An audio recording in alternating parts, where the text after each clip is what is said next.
Lend me your ear, and a tale I'll tell of a terrible soul who was destined for hell. From centuries past, a dastardly omen, awoken at last, was the Gloucester Road Golem.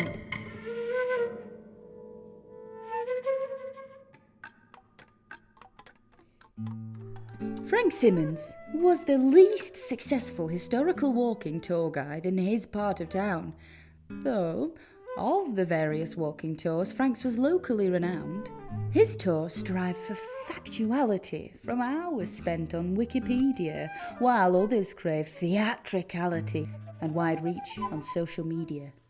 You see, the historical walking tour scene looks nothing like it once was, since there'd been this influx of rival tours because it became commonplace for any drama school grad to slap paint on their face and pretend to be mad old Jack the Ripper. The gruesome tales of the Gloucester Road Golem and countless lives that he'd stolen were the subject of Frank's expertise. Tours were bi-weekly led through the graves of the dead, with a strict ban on taking selfies.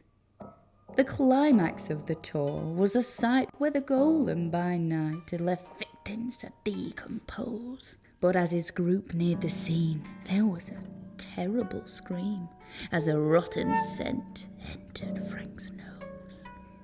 Peeling back the weeds as the toxic smell grew, there, covered in reeds, was a face that Frank knew. A fellow tour guide. A pirate. 6th on TripAdvisor. Recently died, and now serving as plant fertilizer.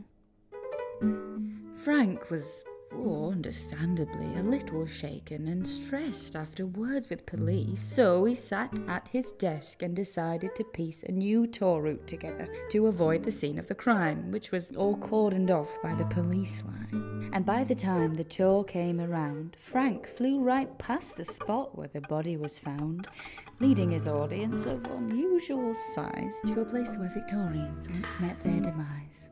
But Frank knew something wasn't right when 2 legs in costume poked out into sight from the side of a tomb. Her name was Felicity, of Madame Magenta's palm reading tour, who, despite prognosticability, it seemed, was regrettably no more. Growing increasingly concerned by the deaths of his peers, Frank sat at his desk and, allaying his fears, he looked through the bookings of his subsequent tours, but was shocked to see sales like never before. Well, what else could Frank do but to meet his demands? So he drew on a map where the bodies were found and imagined a path that would lead them around to the last of the golem's burial grounds. This route snaked between plots, and despite Frank getting lost, the group reached the end of the tour. Though by now, Frank wasn't surprised by the fearful cries at what had been found on the floor. A trail of red that ran into a pool had bled from the head of a corpse of a ghoul. Steve, the source of this mess, slowly coagulating, was once a guide of great success, based on his TripAdvisor rating. Strange, Frank thought, staring into his eyes. He started to question what had caused his sudden demise.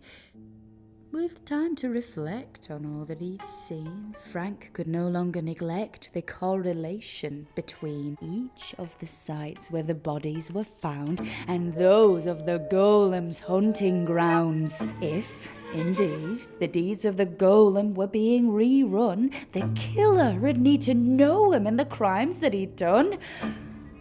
At last, Frank saw of the golem's past. Few knew more than he, the guide of the historical walking tour.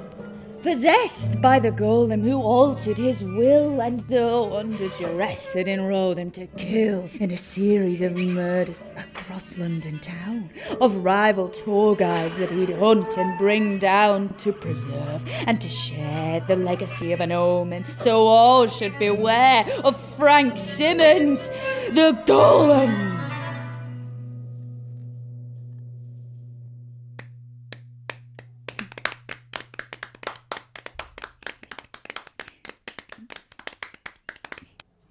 Thanks. Oh, thank you. Cheers. Thanks for coming. Much appreciated. Thanks.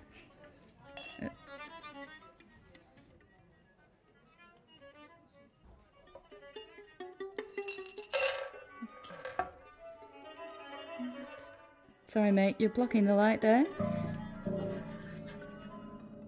Seriously, I can't.